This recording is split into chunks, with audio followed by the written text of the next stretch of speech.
Friends, welcome back to my channel. ನಾವಿವತ್ತು Saxon Switzerland ಹೋಗ್ತಾ ಇದ್ದೀವಿ. ಸೊ ಬಟ್ ಸ್ಯಾಕ್ಸನ್ ಸ್ವಿಟ್ಜರ್ಲ್ಯಾಂಡ್ ನಾವು ಬಾಸ್ಟೈ ಬ್ರಿಡ್ಜ್ ಅಂತ ಕರೀತಾರೆ ಇಲ್ಲಿ. ಸೊ ನಾವು ಕಾರ್ ರೆಂಟ್ ಮಾಡ್ಕೊಂಡು ಹೋಗ್ತಾ ಇದ್ದೀವಿ. ನೀವು ನೋಡ್ಬೋದು ಕಾರ್ ಎಷ್ಟು ಸೂಪರ್ ಆಗಿದೆ, ರೆಂಟೆಡ್ ಕಾರು. ಸೊ ಸೃಷ್ಟಿಗೋಸ್ಕರ ಕಿಂಡರ್ ಸೀಟ್ಸ್ ಎಲ್ಲ ಇಟ್ಕೊಂಡು ಹೋಗ್ತಾ ಇದ್ದೀವಿ. ಇಲ್ಲಿ 6 years ವರೆಗೂ ಕಿಂಡರ್ ಸೀಟು ಕಂಪಲ್ಸರಿ ಬೇಕೇ ಬೇಕು, ಇಲ್ಲಾಂದರೆ ಫೈನ್ ಹಾಕ್ತಾರೆ.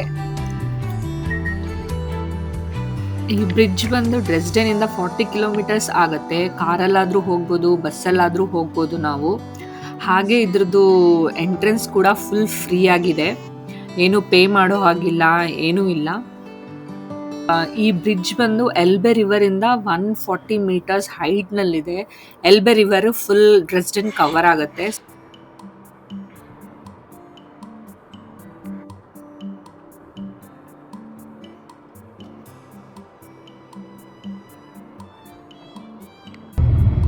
ಜರ್ಮನಿನಲ್ಲಿ ಇನ್ನೊಂದು ಸ್ಪೆಷಾಲಿಟಿ ಅಂದರೆ ನಾವು ಹೈವೇಗೆ ಹೋದರೆ ಸ್ಪೀಡ್ ಲಿಮಿಟೇ ಇಲ್ಲ, ಎಷ್ಟು ಬೇಕಾ ಸ್ಪೀಡ್ ಹೋಗ್ಬೋದು.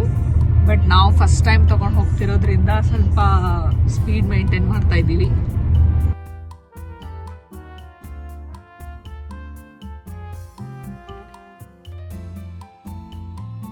ನಾವಿಲ್ಲಿ ಟನಲಲ್ಲಿ ಹೋಗಬೇಕಾದ್ರೆ ಫುಲ್ ಎಲ್ಲ ಸೇಫ್ಟಿ ಇತ್ತು. ಪ್ರತಿ 1/2 kilometerಗೂ SOS ಇತ್ತು, ಹಾಗೆ ಎಮರ್ಜೆನ್ಸಿ ಎಕ್ಸಿಟ್ ಸಹ ಇತ್ತು.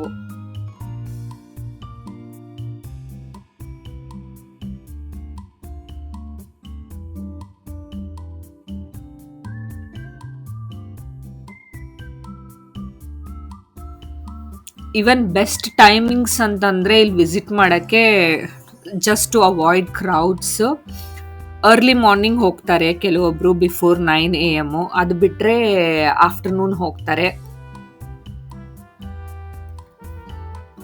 ಹೆಂಗೆ ಅಂದರೆ ನೀವು ಎಂಜಾಯ್ ಮಾಡ್ಬೋದು. ಡ್ರಾಮ್ಯಾಟಿಕ್ ಲ್ಯಾಂಡ್ಸ್ಕೇಪ್ಸ್ ಇದೆ, ನ್ಯಾಚುರಲ್ ಸ್ಟೋನ್ ಫಾರ್ಮೇಷನ್ಸ್ ಹೇಗೆ ಮಾಡಿದ್ದಾರೆ ಅಂತ. ಟೋಟಲಿ ವಾವ್ ಡೆಸ್ಟಿನೇಷನ್ ಅಂತಲೇ ಹೇಳ್ಬೋದು. ಪರ್ಫೆಕ್ಟ್ ಜಾಗ ಅಂತ ಹೇಳ್ಬೋದು ಒಂದಿನಕ್ಕೆ. ಬಾರಜ, ನಾವು ಕಾರ್ ಪಾರ್ಕ್ ಮಾಡಿ ಆದಮೇಲೆ ಇಲ್ಲಿ ಟಿಕೆಟ್ ತಗೋಬೇಕು.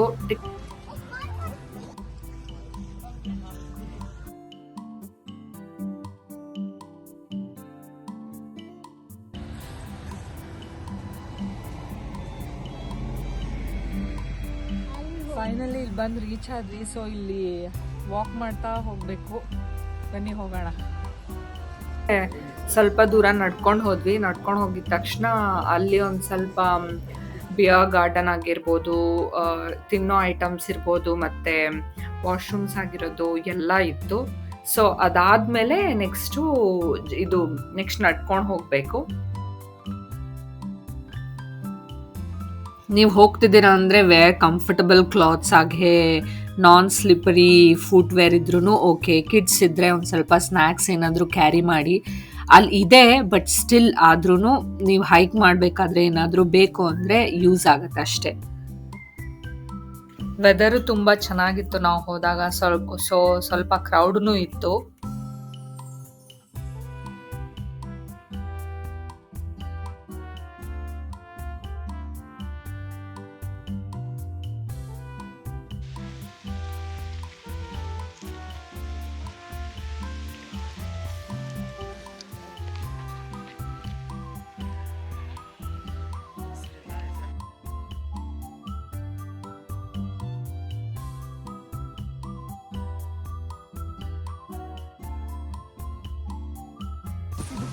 ನಡಿ.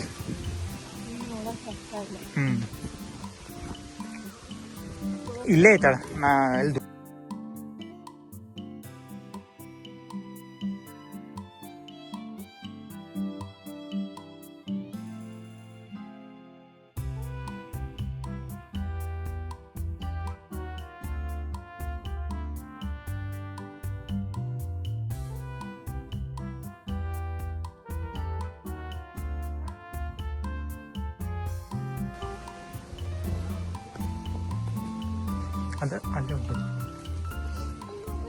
ಒನ್ ಡೇಗೆ ಒಂದು ಒಳ್ಳೆ ಹೈಕಿಂಗ್ ಪ್ಲೇಸ್ ಅಂತಾನೆ ಹೇಳ್ಬೋದು ಇದು.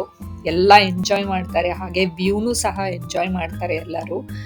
ಇದಿನ್ನೂ ನಾವು ಆಟಮಲ್ಲಿ ಬಂದಿದ್ದೀವಿ. ಸೊ ವಿಂಟರ್ ಟೈಮಲ್ಲಿ ಬಂದರೆ ಇದು ಎಕ್ಸಾಕ್ಟ್ಲಿ ನಮಗೆ ಸ್ವಿಟ್ಜರ್ಲ್ಯಾಂಡ್ ಫೀಲೇ ಕೊಡುತ್ತೆ.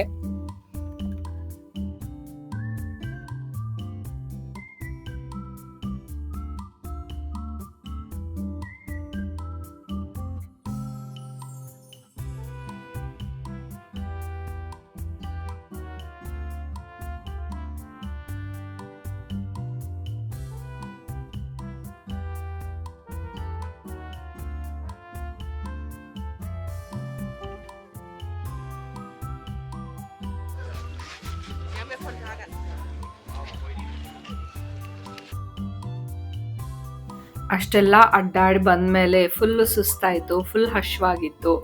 ಸೊ ನಮ್ಮ ವೆಜಿಟೇರಿಯನ್ಸ್ಗೆ ಜರ್ಮನಿನಲ್ಲಿ ಯೂಶ್ವಲಿ ಹಶ್ವಾದಾಗ ಸಿಗೋದು ಬ್ರೆಡ್ಡು ಮತ್ತು ಫ್ರೆಂಚ್ ಫ್ರೈಸ್, ಅಷ್ಟು ಬಿಟ್ಟರೆ ಮತ್ತೇನೂ ಸಿಗಲ್ಲ. ಸೊ ಅದನ್ನೇ ತೊಗೊಂಡು ಎಂಜಾಯ್ ಮಾಡ್ತಾ ಇದ್ದೀನಿ ವೆದರ್ನ. ಈ ಬ್ಯಾಸ್ಟರ್ ಬ್ರಿಡ್ಜ್ನ ಸ್ಯಾಕ್ಸನಿ ಸ್ವಿಟ್ಜರ್ಲ್ಯಾಂಡ್ ಯಾಕಂತ ಕರೀತಾರೆ ಅಂದರೆ 18ನೇ ಶತಮಾನದಲ್ಲಿ ಇಬ್ಬರು ಸ್ವಿಟ್ಜರ್ಲ್ಯಾಂಡ್ ಕಲಾವಿದರು ಇಲ್ಲಿ ಕೆಲಸ ಮಾಡ್ತಿದ್ದಂತೆ. ಸೊ ಅವ್ರಿಗೆ ಇಲ್ಲಿಂದ ಮೌಂಟೇನ್ಸ್ ಆಗಲಿ ಇದನ್ನೆಲ್ಲ ವ್ಯೂ ನೋಡಿ ಅವ್ರಿಗೆ ಸ್ವಿಟ್ಜರ್ಲ್ಯಾಂಡ್ ಫೀಲ್ ಕೊಡ್ತಾ ಇತ್ತು ಅಂತ ಅಂತಾರೆ. ಸೊ ಅದಕ್ಕೆ ಇಲ್ಲಿ ಸ್ಯಾಕ್ಸನಿ ಸ್ವಿಟ್ಜರ್ಲ್ಯಾಂಡ್ ಅಂತ ಹೆಸರು ಬಂತು ಇದಕ್ಕೆ. ಹಾಗೆ ವಿಂಟರ್ ಟೈಮಲ್ಲಿ ಫುಲ್ಲು ಸ್ನೋ ಕವರ್ಡ್ ಆಗಿರುತ್ತೆ. ಸೊ ಅದು ಇನ್ನೂ ನೋಡೋಕ್ಕೆ ಸೂಪರ್ ಆಗಿ ಕಾಣಿಸುತ್ತೆ. ಸೊ ಹೋಪ್ ನಿಮಗೆ ನನ್ನ ವಿಡಿಯೋ ಇಷ್ಟ ಆಯಿತು ಅಂತ ಭಾವಿಸ್ತಾ ಇದ್ದೀನಿ. ಸೊ ಲೈಕ್ ಹಾಗೂ ಶೇರ್ ಹಾಗೂ ಸಬ್ಸ್ಕ್ರೈಬ್ ಮಾಡೋದು ಮರಿಬೇಡಿ. Thank you.